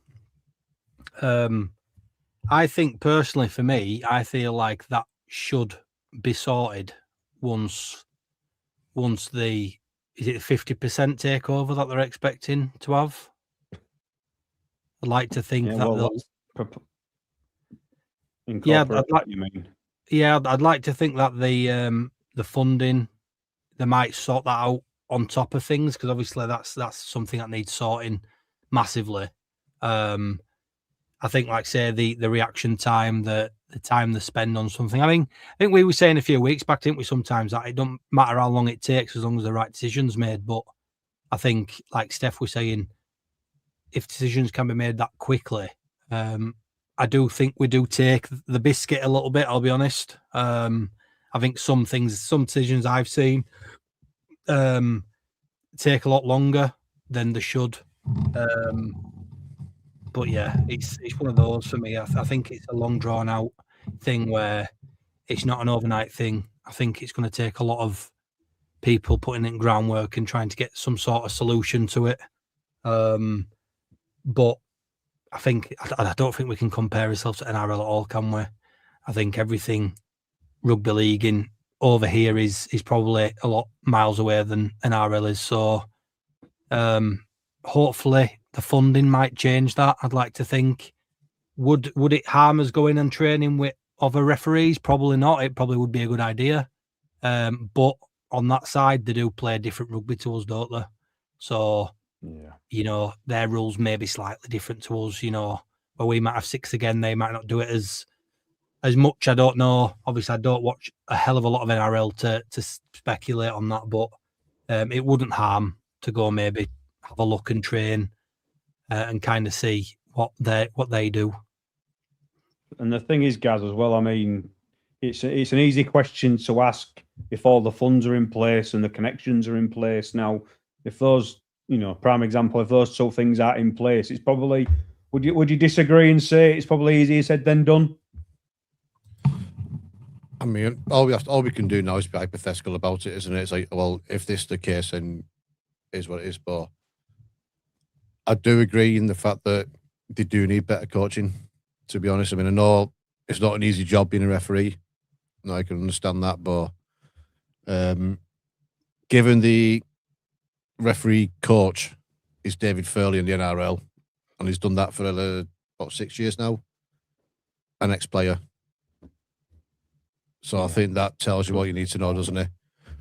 Someone who's, I think these refs have played the game at some level when they were younger and all that, but someone who's played a full career, NRL, came over here, won a Super League.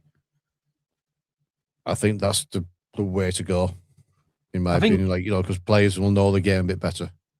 I think another thing as well. Do you remember when we had Ashley Klein? Oh God, yeah. Yeah, I know. He weren't the best. He's no better now. I know what you're going to say. Yeah, I get what you're going to say about Ashley Klein.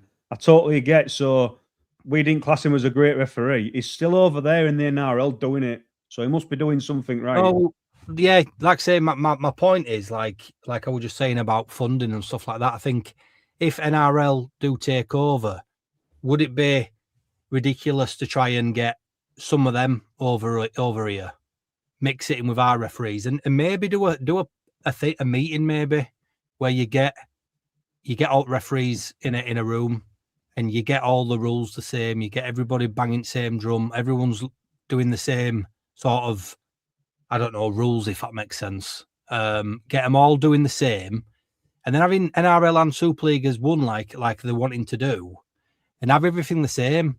Have some referees over here, have some English referees over there. I'm not bothered. Just try and mix it up a bit and do that. And if that maybe changes some stuff, maybe that might change our quality of refereeing, maybe. Who knows? Obviously, there's a lot of speculations with everything, isn't there, up in there? So with them having a stake, anything's possible of anything, isn't it? So, we're only speculating at this stage, aren't we? Yeah, we are. And my take on this Roses debate question is the fact I've thought about it. Steph sent me that video a couple of days ago, and I thought about it in some depth, really, because there's a prime opportunity at the end of this season for the NRL and the Super League referees to collab together, and that is the World Cup. Yeah. So a lot of people are forgetting about that's coming at the end of the year. So why don't we use this opportunity to mix them together, to spend time together, to be in the bunker, as they call it over there, and really analyse what they do and how each competition works, and then come together collectively. And I'm pretty sure, this is no disrespect to Super League, I'm pretty sure that we'll get a lot more out of it than the NRL officials will. Oh yeah, 100%, 100%. Because let's be fair, they're top tier, aren't they? Like, we know how much money players are on. Officials will be on good money as well. It's all beneficial for us and none for them, really. Because let's be fair, ideally, well, for an NRL to buy us, it might fail for them. Do you know what I mean? They're not. I don't think they're going to make profit, or not straight away. And they're going to have to pump a lot of money into it to try and even sort some things out. So I think, like say, with referees going over there potentially, it's all gain for us. They're the best referees in the world. Let's be honest, they probably are. The refereeing in the big Australian NRL competition. So, and a lot of them will referee World Cup games as well. So, ideally, it's a win-win for us, isn't it? And it would be stupid not to take that up. Well, it can't get any worse, can it? No, 100%. And a big factor when Steph said on the video clip there about making decisions like that. Now, the big factor for me is that look at the quality of camera. I know we've touched on it before, but when you've got that crystal clear camera and multiple cameras from different angles, you are going to get that opportunity to make a decision quicker compared to our bloody Nokia 3310 pictures we have in Super League. So again, it's all down to finances. It's all down to the facilities and the infrastructure and all the rest of it we have. Do you guys remember when referees used to have a camera on their head? Yeah. And they played like they were on Splinter Cell. Like, I'm not saying have it on their head. Obviously, I don't expect them to look like a tool on pitch, but like, we've got these anti-shock gum shields, haven't we, for head knocks? We've had it a couple of times where I think Jamie Peacock was the first one to use it, was with the camera on the top or something like that. Like, is it an absolute out of there thing for me to say that when we're talking about camera quality and stuff like that, having a little camera on the ref's top or anything like that where he could bend down and potentially see that ball grounded, would that be an absolute ridiculous thing to say? Yeah, I wouldn't want to see that, because again, it'd be more time analysing stuff, and we all no, but I mean, like, we're trying to take that time out of it. No, but do you know when it goes up to video referee, and we're seeing it week by week out, we've seen it all the time where you're like, oh, celebrating because your team scored. And you know full well, as soon as that video ref's on, you're not going to get it because you can't see the ball down. Now, as much as that's the right decision for the referee at the time to send it up, if he can somehow have a camera where it could even potentially, I mean, the Liam Hood try against Hull FC, he ended up putting that down. He were fortunate to actually get it seen put down. That probably wouldn't have been a try if it wouldn't have, been like that. But I just think there's a lot of times where, say, if the ref could bend down and that camera could potentially see a ball down, and we have the funds to pay for it, would it benefit? Would it benefit? I think it would. I think it'd be beneficial in a way. Whether it'd be a massive change, I'm not so sure. And would it be, it's like anything, got to be able to justify what they're going to pay for or what they're going to bring into the game. That might be one of them things where you'd use it once every blue moon. So I get what you're saying, and it's probably an option to think about, but it's probably not feasible for the reasons I've just stated. But I get it, mate. I totally get it. Just before we move on to news round, guys. So that was Steph's question this week. I've already contacted a couple of the other people within the podcast community. I'm just waiting for some other videos to come through for next week. So thanks to Steph and all the people who have sent their video in previously, and we'll carry on reaching out to you guys, making this Roses debate a good one. Jordan, you've told me I've had an upgrade with news round, so let's fire this up, mate, and see what it'll look like now. Here we go. News round. Call scrolling through the headlines quick. Stats in his head, he's picking up the pics from the terrace. Talk to the training ground. It all kicks off and calls news round. We're talking rugby league all night. To Yorkshire and a mic under floodlit skies. From the hard hits, heartbreaks, golden tries. We laugh, we shout, we argue. Nice. What do you make to that, Gaz? Why the bloody hell's Brian Carney in it? That's what I want to know. Yeah. I understand Lytton being a KR fan. I understand that. It's the news. And Carl don't like himself with a mic. So I use my... Well, you put him in there with a mic anyway. I'm far better looking than Brian Carney, surely. Yeah, of course you are. I mean, yeah, okay.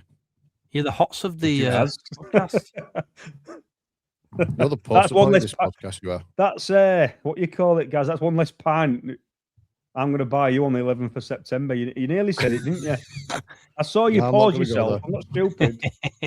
Anyway, enough of this tracking banter. We've got some serious news to get through and some massive talking points. Leeds, apologies to anybody who's listening if this news is slightly delayed, because obviously when it was Monday Night Live, sometimes we miss stuff on the Tuesday and the Wednesday before we start making notes again. Leeds Rhinos, they've confirmed the signing of experienced prop forward Matt Lodge from the North Queensland Cowboys for the rest of the season. I don't believe he's here yet, Jordan, but I believe he's on the way very soon. I mean, yeah, he's on the way. He's going to bolster Rhinos' pack. Yeah, he's on the way very soon. I can't speculate whether he'll be at the weekend. Hopefully he will be. Yeah, a bit of a funny one for me, that, because I don't know whether it's just maybe an extra player for covering Palacia, maybe. But he's a very big known name in NRL. He's played a lot of games, hasn't he? So I think at 30, he's a 30-year-old.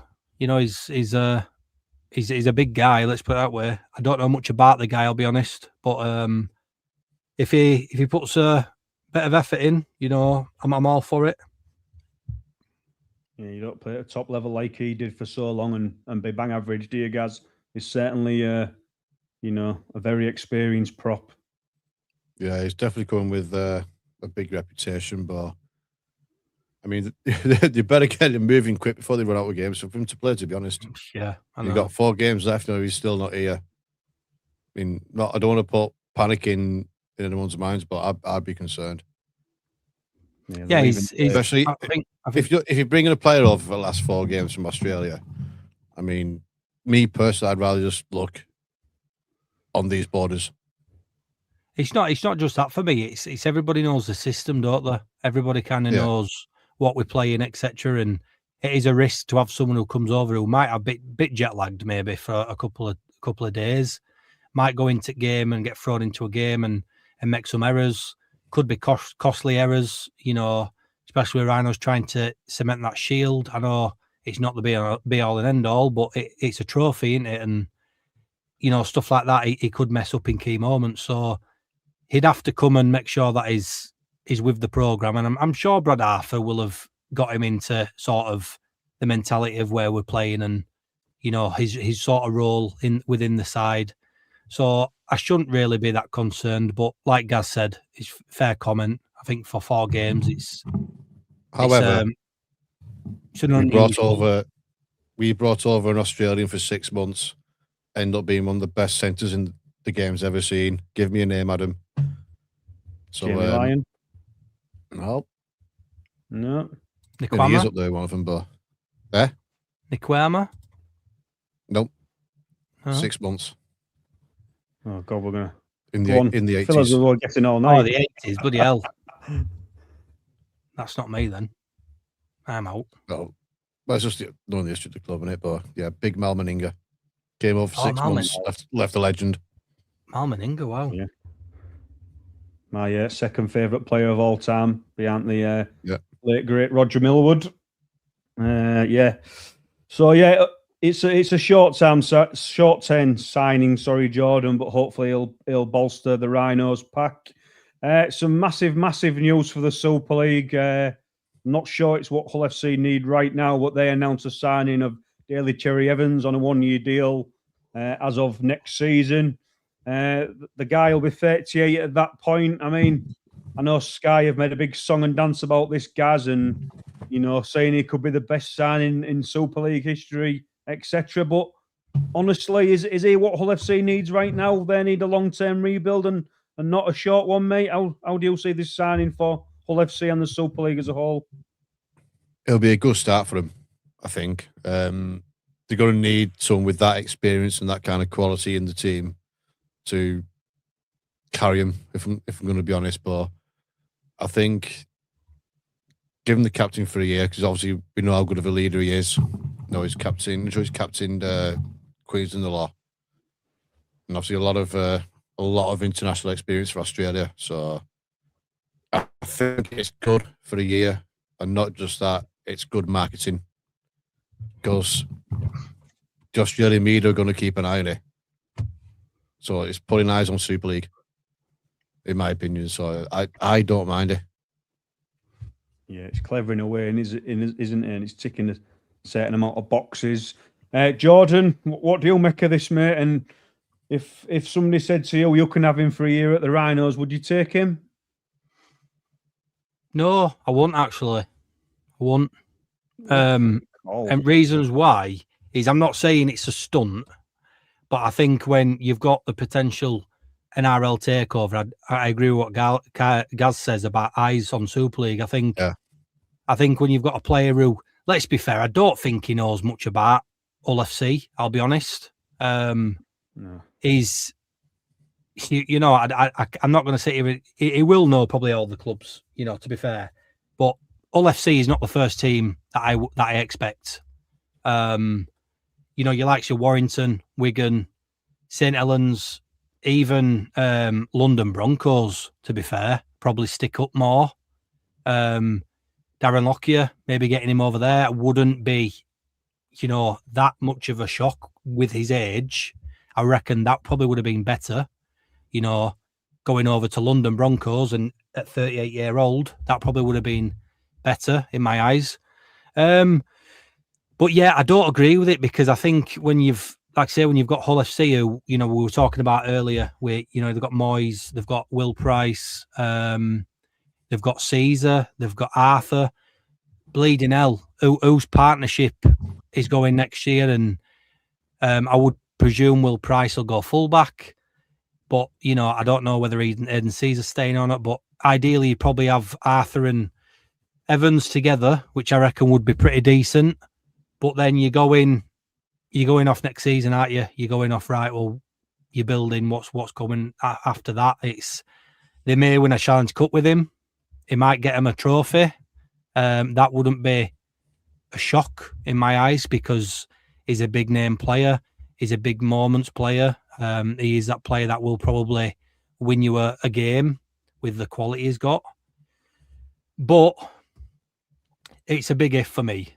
It's a big if. I mean, you're not talking, when Wigan signed Trent Barrett, when Andrew Johns came over for Warrington for 4 games. I think them sort of moments age weren't that bad. I think when you've got a 38-year-old, I think it's a lot different.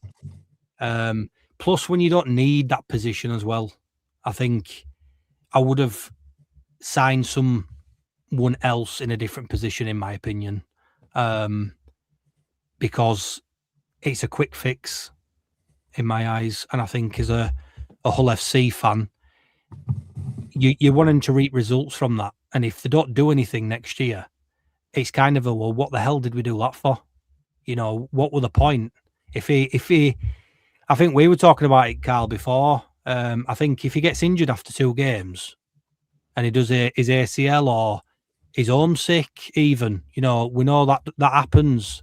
Or he gets an injury, like I say, or he gets a ban or something like that. And before you know it, this star player you've just signed for God knows how much money, because he's not going to be on peanuts, let's put it that way. It goes out window. So for me, I don't know what they were doing. I think for the neutrals, it's a big signing. I think for Super League, it's probably one of the best commercial ideas, I'd probably say, in the last 5-6 years, maybe longer. But I think as a Hull FC fan, I think you'd be excited, but I think you'd have a lot of question marks on where the money's going, and you'd be concerned of, we're going another transitional period. What are you spending money on him wise, and where's the rest of it going? No, that's it. And what I would say to counteract that bit of negativity was that there'll be a lot of Hull FC fans watching this, and people even in the chats, etc. I mean, Daly Cherry Evans, I've done a little bit of reading up on him, and I've watched him for years and years. He's only ever had roughly 10 injuries in his full career, where he's missed like a period of 10 games. So he's not a 38-year-old who's injured every season. He's consistently on the paddock. So that's a positive, because all I've seen in the past, I've always signed players who have got a terrible injury record. And then just over a year ago, he also captured Queensland to the series win. So yes, he's 38, but no, he's not injury prone, and he's still got a really, really good pedigree. I just don't think it's what they need at the moment, because he can come in and help Steve Mack settle the ship and get some continuity within their game. But then after that year, like Jordan says, Gaz, they're going to be looking for another number 7, aren't they? Yeah, it's like Warrington did this with Andrew Johns. They brought him right to the back end of his career, and we did it with David Foley as well. We brought him in for his last year. Is it KR that brought in Willie Mason? Yeah, when he was at the back end for about 2 games. Yeah. Adam was saying that from the same source, was saying that Nina McDonald's going to be swapped with Eziezi, but you don't know what to believe when it comes to social media, do you? No, well, that's it. It's rumour mill this time of the season. So we'll see what happens with DCE and his 1 year at Hull FC.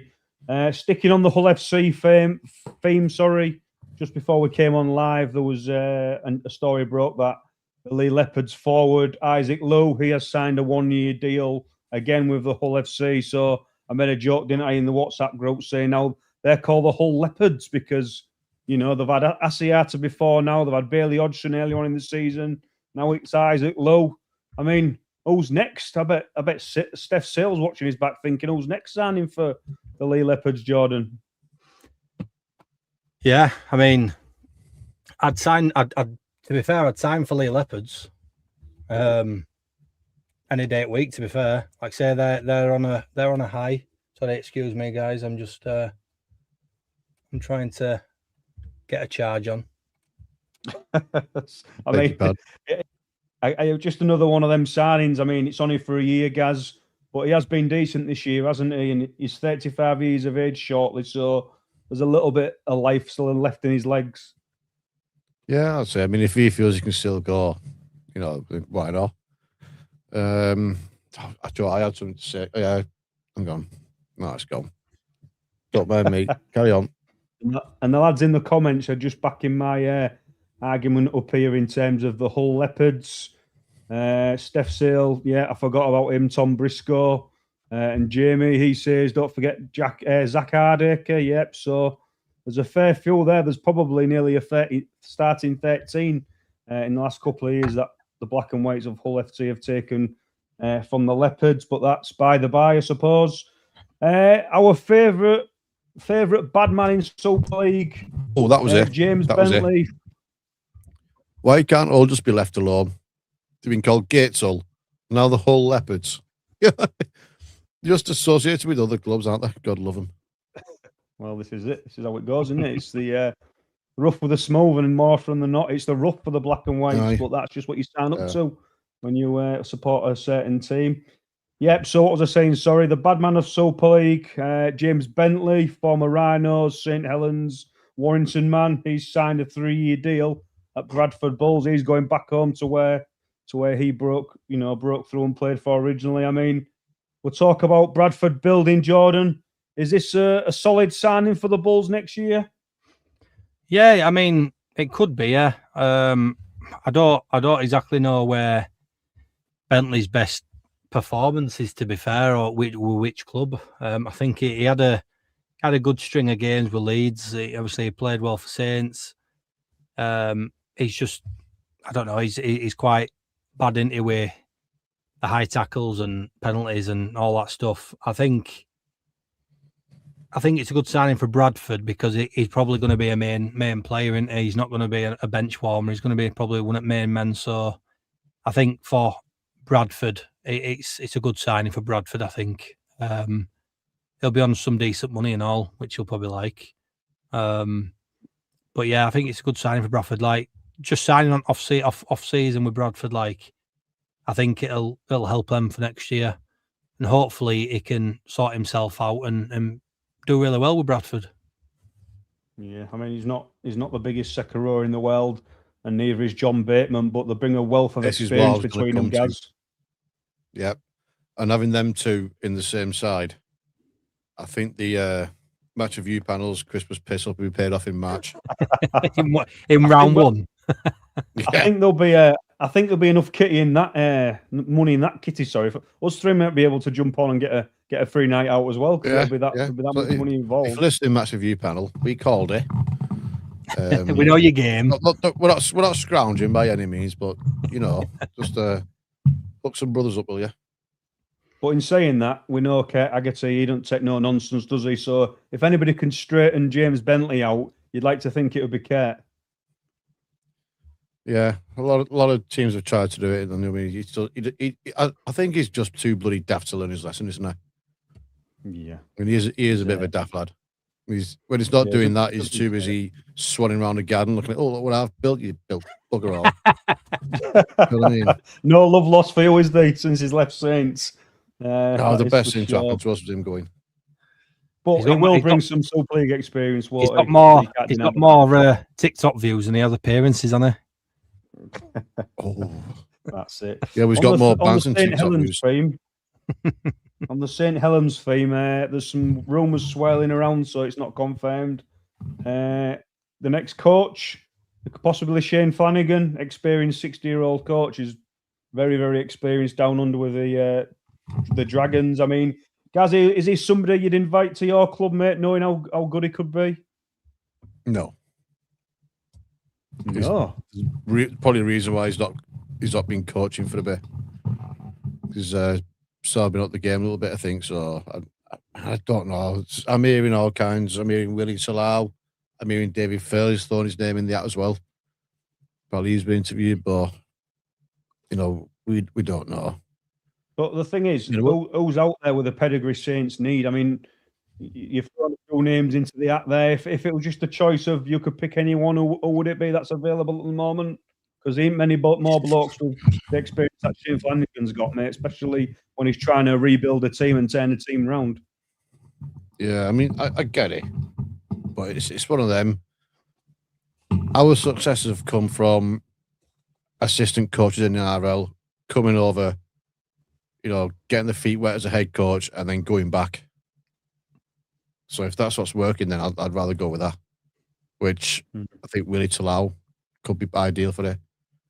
Billy Slater. Adam, wake up, mate. It's time to go to work. Anybody that's not seen it so far, Adam wants Billy Slater deal done, yeah. Yeah, I want to win the lottery, mate. He has stepped down from Maroons. Yeah, he has stepped down from Maroons. But if I was a betting man, he'd be the next man to replace Craig Bellamy at the Storm. But that'll be a conversation for another day. Bellamy's staying on next season. I don't know with his health issues. I'm not 100% sure on that, but I know he's got health problems. Yeah, so the rumours will carry on swirling in terms of St Helens' next head coach. This piece of news is going to be a conversation that goes on for weeks and weeks and weeks, but we'll briefly touch on it. The NRL have made an offer to Super League. They've tabled a £31 million offer over 5 years, which now I don't want to come across like I'm, bad mouthing the NRL or being sort of negative and disrespectful, but that's only 500 grand per club. I mean, that's not a massive amount of money, Gaz, is it? No, I think they've just sort of tried to look a little bit. I think they probably are expecting to, pay a bit more than that, but why not? Why wouldn't you? I mean, the game's on its ass over here. They probably think, well, they might just take anything. But I have heard that clubs have said, nope, do better. Yeah, and I suppose it's like anything, Jordan. In it, it's like, I know it's not really a contrasting sort of opinions or comparing this to what I'm going to say, but it's like buying car insurance or home insurance. You don't always go with the first offer, do you? I know that's probably a ridiculous thing to compare it to, but the principles are still the same, aren't they? No, yeah, you're right, but I think also from the NRL sort of point of view as well is they might just want to kind of dip the toe to kind of, because like we were saying, or like I was saying, they're not going to get a profit out of us, not straight away anyway. I think they throwing ridiculous money at us straight away is probably not going to work out for them. It would work out for us 100%, but I think when it's an investment like that, you're going to at least try and give us a little bit of something. Because obviously it'll have been a question, won't it, where how much do you kind of need to have your head above water? It's not going to be, right, you're flush with cash. It'll be literally, right, you're drowning. What's going to keep your head above water? Right, 500 grand a club. Right, okay, we'll make that work. With what will the RFL give us? We'll make that work.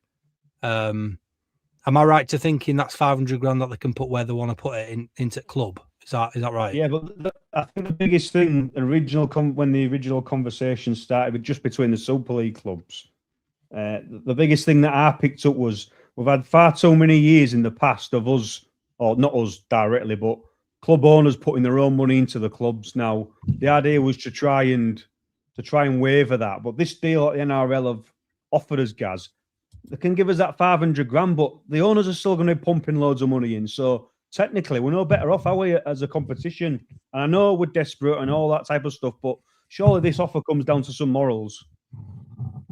Yeah, and I think a lot of clubs, with whatever they get, will use it to pay off the COVID loans as well. I mean, they're still lingering around, which is what's causing a lot of clubs to be losing so much at the minute. Yeah, I think as much as the game's on its ass over here, we are worth a bit more than that. I'm not going to lie. And also, I'm going to say, we're actually doing a podcast on the wrong subject here. We should start doing on these standards because we've got Cat Slater. We've got the buddy Mitchell brothers. Peggy's involved now. Who's next? Ian Beale. Yep, you're giving him ammunition, aren't you? You're giving him ammunition. I'm enjoying it. Yeah, but I mean, all jokes aside, I mean, it's an easy thing to say because it's not my money I'm spending here, but it needs to be double that, I'd say. Because even as daft as this statement, what I'm going to say sounds, £1 million not a lot this day and age, is it? Not for a professional sports club. So we'll see how it pans out, but I'm pretty sure there'll be some long negotiations going into the next months and even possibly early next year. So I mean, we'll see how that goes with that. Fellas, there's a round of games to review, but there's a odd game because Rovers and Wire, they've got a replayed game from round 2, which is tomorrow night at Sulbrook Craven Park. I mean, Gaz, you touched on it earlier on. This is a massive, massive game for both clubs as well as all the other clubs in and around the playoffs. It's going to have a massive impact, this result, mate. I mean, how do you see this going down? Me personally, I'm a bit conflicted because I never want to see Warrington win a game, but it benefits us more if Warrington actually win. I mean, I'm going to go Warrington, but it's going to be very, very tight. That's a fair call. Jordan, how do you see this one, mate? Who are you predicting to sort of take the spoils home and get that extra leg up in the playoffs? Well, I feel at Craven Park, I think, well, Mikey's back into. I think Mike is gonna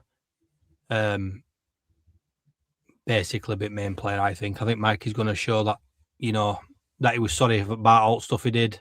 I reckon he's gonna come back and steal the show, in my opinion, in front of his home crowd as well. He's gonna put some wrongs rights, and like I say, a lot of people have slated him on for his antics. So I think Rovers will win it. It'll be a tight game. I reckon Rovers by 12. Yeah, it's really canny that he got his suspension against Warrington, and now he gets to put his wrongs right. Against them at our place. So I think it'll be a very, very tight affair. Too much emotion. Yeah, exactly. And the first thing that the Warrington team will be out to do is to try and wind him up again and see if they can get another reaction out of him. So if he's learned any lesson from this, he won't give him any ammunition or any bites for him to cost the team again. I think there'll be a massive, massive advantage for the Robins being at home. This is no disrespect to any Warrington fan watching or just in general, that they're not gonna send as many as they would do if it was a Friday or a Saturday game. Yeah, I think it'll be a pouring attendance game, innit? Yeah, I don't see the away fans travelling in massive numbers. So hopefully the Robins can make that count and make it pay dividends, get the stadium rocking and really get the players G'd up. So I think that could be the difference. But I'm going to say Rovers by 8 to 12 points. I don't see it being a blowout. I think both teams are too good for that. That is for sure. So sorry, Jordan. Did you say Rovers or did you say Warrington? No, I said Rovers. So 1 in favour of the Robins then. So we'll see how that pans out tomorrow night. For the full round of fixtures coming up, which is round 24. Friday we have Wigan Wakey at the Brick. We have Lee versus Bradford at the LSV. I keep saying that. It sounds like I'm bagging Wakefield here, but I don't see anything but a Wigan Warriors win. They're chasing the tabletop in Rhinos. Rhinos are stuttering a little bit, and the Warriors are there to try and knock them off the perch. Gaz, who we're going with, mate?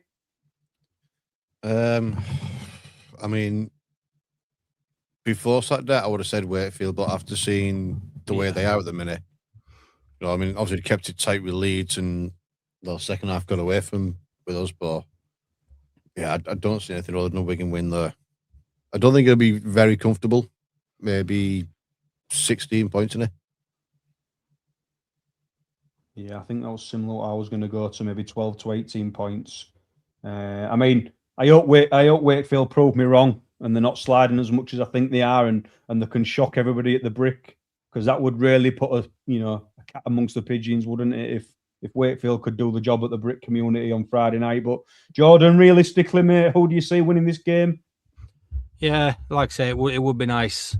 Wakefield doing Wigan over. It would open things up a lot more. I mean, like I say, a lot of it's due to Rhinos' own stupidity and all that stuff for us to get in this position anyway. But yeah, I think Wigan are far too good. I think, like Gaz said, I would have probably backed Wakey against most teams, to be fair, over the last few weeks. But I think that absolute trounce that they've been given by Saints I think if Wigan did the same, I reckon it'd be curtains for them this year. I don't think they'll do anything in playoffs. If I'm being honest, I think that'll be kind of it for them, and it'd be quite a disappointment, really, considering how they got to second spot. So, yeah, I won't say it'll be an absolute hiding, but I think it'll show that Wakefield are maybe not as up there as we think. I reckon Wigan by 24. Yeah, so all three of us are going in favour of the Warriors. This next prediction could be the quickest prediction in the history of the podcast. Lee Leopards at home to the Bradford Bulls. I'm going to say, no disrespect to Bradford. We've got, we know what their situation is at the moment. I just don't see anything but a Lee win. So I'm going to go Lee by 24 points. Gaz? Bloody hell. I mean, 38 points for me. Yeah. 38 points in favour of Lee. Jordan? They're at home, aren't they, as well? I'm going to say 40 plus. Yeah. 40 plus. Like I said, that would be the easiest prediction of the podcast so far. No disrespect to Bradford. Saturday's games, St Helens at home to Cass. There's a bit of revenge on the cards there. I can smell Gaz now with that one. Hull KR and Toulouse, which is obviously a very short turnaround for the Robins at 5:30. And Catalan at home to Hull FC. Starting off with St Helens versus Castleford at the Brewdog. I mean, surely there's revenge on the cards here, Gaz, isn't there, after the shock defeat of the Jungle a few weeks back? I'd like to think so, but both sides coming off the back of a win after some nightmare games. But I mean, being at home on a Saturday as well. I mean, the Brewdog can get quite busy there, and I know Castleford fans don't travel well. It's going to be a case of us getting behind them. I think that's going to have a lot to do with it. But yeah, I think we'll do it by about 12 points. Yeah, I think if Hastings and Sailor turn up like they did against Wakey at the weekend, I see it being a formality, if I'm honest. As well as Cass did against Hull FC, St Helens are that bit better than the teams that they've beaten so far. So I'm going to go Saints by 18 points. Jordan, are you making this result a hat trick, or do you see Cass making the double over St Helens this season? No, I'm backing Saints. I reckon Saints by 18. Saints by 18. Another hat trick for the pod. The 5:30 kickoff, Hull Kingston Rovers versus Toulouse Olympique. I mean, the normal car would say to me, Rovers will win this very convincingly and only in second gear. But factoring in tomorrow night's game is a very, very short turnaround. I think the Robins will still win, but I'm only going to say by, I don't know, maybe 12 to 18 points. I mean, is that a fair reflection, Gaz? Are you backing the Robins, or do you think Toulouse can pull a shock out the bag? Yeah, I'm backing KR. Again, it would be beneficial to us if Toulouse won that game, but at Craven Park on a Saturday evening, it's you're going to be turning up, aren't you? So, yeah, I'm going to go KR. KR. Jordan, how are you sort of seeing this one, mate? I think I have to say firstly is you're probably glad to be playing Hull KR. So I think Toulouse will probably be a little bit confident in that game, considering they've just had a short turnaround. So if there were a little bit of fatigue, they could capitalise on that. But I would probably say what you said, Carl. I'll probably say they'll just do it. And any other week, you'd probably absolutely trounce them. But I think because of the short turnaround, I think you'll win by 10 points. Rovers by 10, says Jordan. I think if that game was in Toulouse, I think you'd have problems. Yeah. Short turnaround and the travel as well. And the travel, yeah. Yeah, 100%. Being at home is the factor for me. I wish it was. I'd get another holiday out of it. That's good, though, isn't it? That's good, though. You've got two games, but they're both at home, so it should benefit, hopefully. Yeah. Jokes aside, I'd like to think the Robins would get the job done, but we'll obviously soon see. Stranger things have happened. The 9 p.m. kickoff from the south of France is Catalan at home to the Black and Whites of Hull FC. John Cartwright reunited with his former employees. Is he going to get one over the Black and Whites, Gaz? Because both of these teams haven't been great recently. I think so. I think Catalan have got more, I say the old saying of on paper, but yeah, I don't see FC travelling well over there, if I'm going to be honest. No, I think they've got slightly better individuals, Catalan as well. No disrespect to anybody that takes the field. Jordan, how are you seeing this going down in the south of France? Yeah, I agree. I think Catalans will beat Hull. I don't. Excuse me. I don't think they'll travel well. To be fair, Hull. It will be probably a good game. To be fair, considering they're both sort of around the same sort of table wise. I think the Cartwright thing probably will spur him on to maybe want to get a bit of revenge on him, but it probably won't be the main focus, obviously.